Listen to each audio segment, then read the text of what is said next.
We're finally at the end. Do you want to continue? We were both like...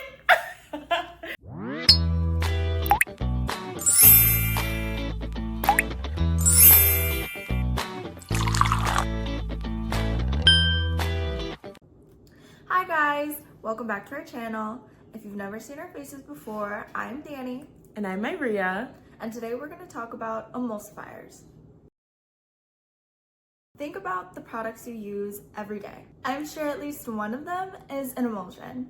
The most common types of emulsions are your lotions, creams, base makeups like foundations and concealers, and even conditioners.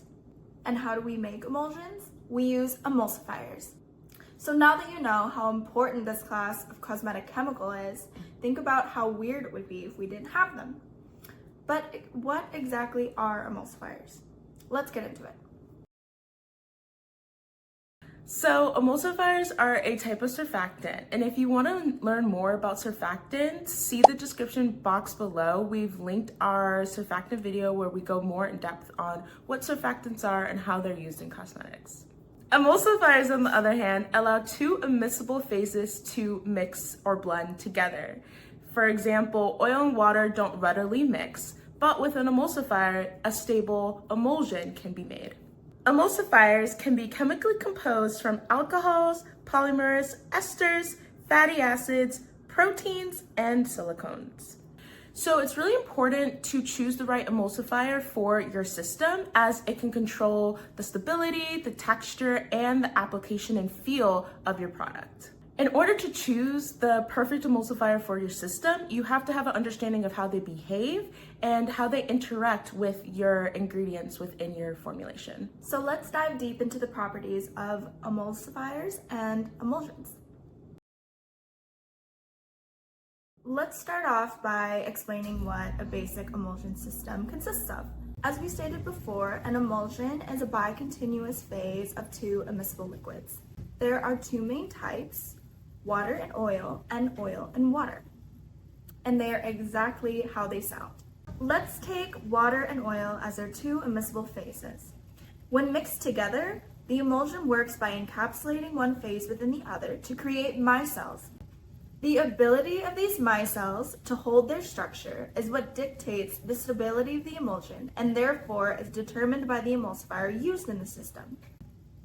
Now that you have a basic understanding of what an emulsion is, let's talk about different properties an emulsifier can have. So one property of an emulsifier is its ionic capability. This is a similar principle we discussed in our surfactant video, so if you want more information, check out the description box below.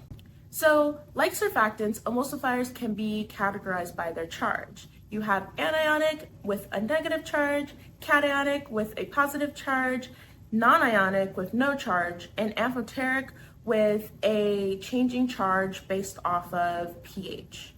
So another very important characteristic of a emulsifier is its HLB value.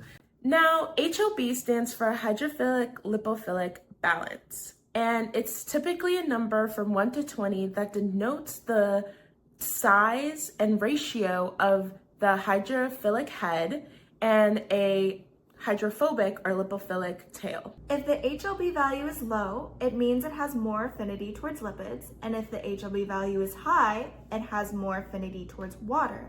So as a general rule of thumb, water and oil emulsions should call for an HLB of 7 or lower, and oil and water emulsions should call for an HLB value of 7 or higher.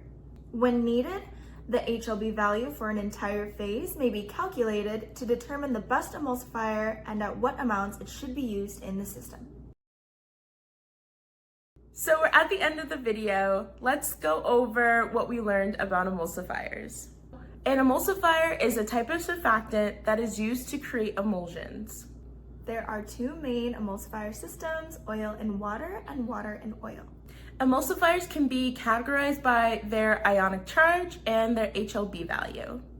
And all of this information is very valuable when choosing the correct emulsifier for your system. We hope you learned something today, And if you liked what you saw, please like and subscribe. Bye!